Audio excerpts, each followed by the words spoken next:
Un mazzo di fiori lasciati su quel tratto di via Caldimezzo, dove ieri, poco dopo mezzogiorno, ha perso la vita Davide Bon, 18 anni, festeggiati ad aprile. Il ragazzo stava rientrando a casa per pranzo a Venegazzu dopo aver terminato il turno di lavoro nella carrozzeria Caonada, oggi chiusa per lutto. A pochi metri dalla sua abitazione il destino ha voluto dargli l'appuntamento più crudele, spezzando per sempre i suoi sogni. Quei sogni che condivideva con Elisa, la fidanzata, che oggi affida ad un lungo messaggio il ricordo del suo Davide, perché spiega: se iniziassi a parlare di lui comincerei a piangere e non potrei più fermarmi.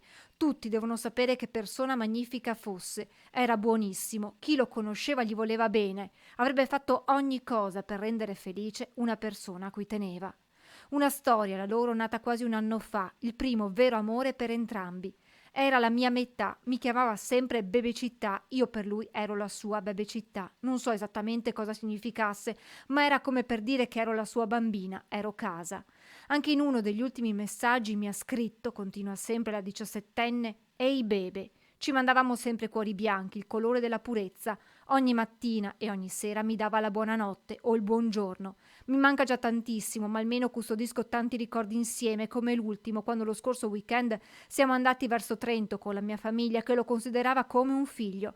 Abbiamo trascorso dei giorni spensierati. Mi sembra ancora incredibile che se ne sia andato così velocemente, lasciandomi qui con la sua famiglia, che fin da subito mi ha accolta come se fossi figlia loro. Saranno giorni e mesi molto difficili per accettare quello che è successo, conclude Elisa, ma insieme proviamo a farci forza.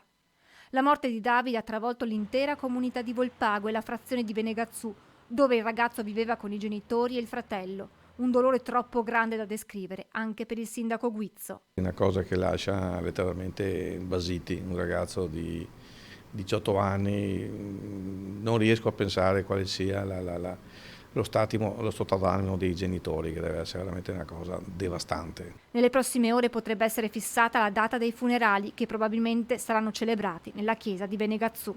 Ho sentito che la famiglia vorrebbe portarli a fine settimana verso sabato, che qui si attende da parte del giudice in nulla osta.